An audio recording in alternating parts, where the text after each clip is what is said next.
Rape और sexual harassment पर based movie pink में आपने सुना होगा नो मीन्स नो, यानी जब कोर्ट ऑफ लॉ में अमिताभ बच्चन तापसी पन्नू का केस लड़ रहे होते हैं तो वो जज साहब से क्लियर करते हैं कि जज साहब ना का मतलब ना होता है। तो हम समझ सकते हैं कि अगर हम रेप जैसे ऑफेंस की बात करते हैं तो कंसेंट और विल दो बहुत ही एसेंशियल इंग्रेडिएंट होते हैं। इनका जिक्र section 375 of Indian penal code 1860 में भी किया गया है।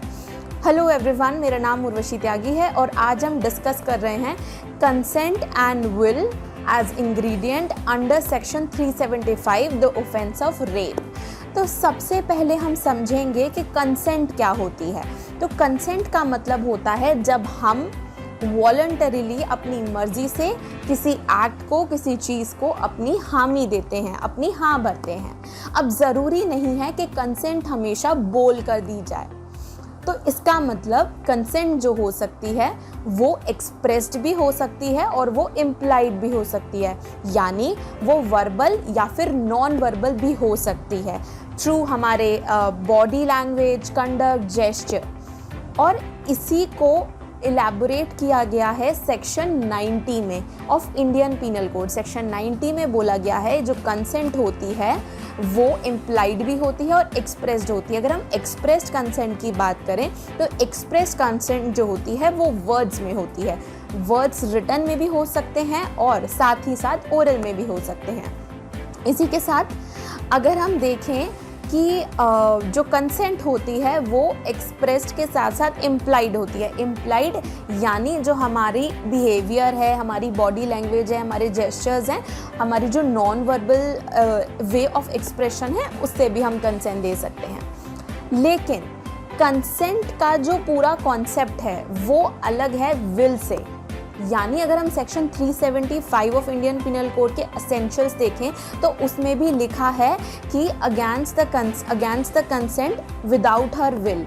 तो इसका मतलब विल का जो कॉन्सेप्ट है वो अलग है। तो हम विल को समझेंगे। विल क्या होती है?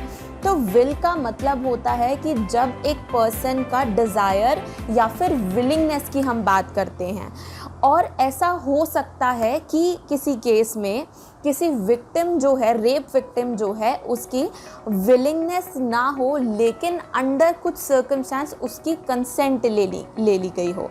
तो यानी अगर कोई भी कंसेंट जो है वो टेंटेड कंसेंट है तो वो कंसेंट नहीं मानी जाती एज फार एज अगर हम रेप जैसे ऑफेंस की बात कर रहे हैं और बाकी चीज़ों में भी।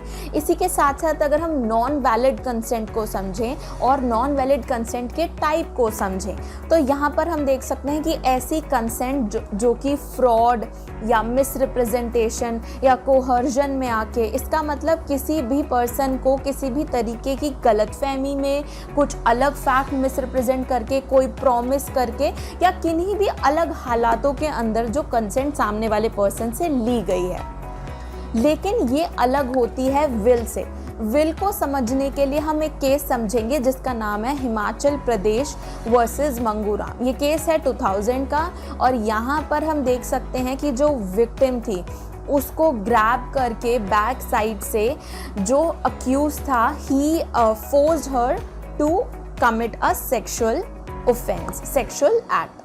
तो इसी के साथ साथ हमने ये देखा कि कोर्ट ने इस केस में ऑब्जर्व किया कि यहाँ पर जो सेक्सुअल एक्ट हुआ है वो against the will of the victim हुआ है, यानी जो विक्टिम थी उसकी विलिंगनेस के अगेंस्ट जाकर हुआ है। और विलिंगनेस खुद में ही एक बहुत ही असेंशियल एलिमेंट है अगर हम सेक्शन 375 की बात करें।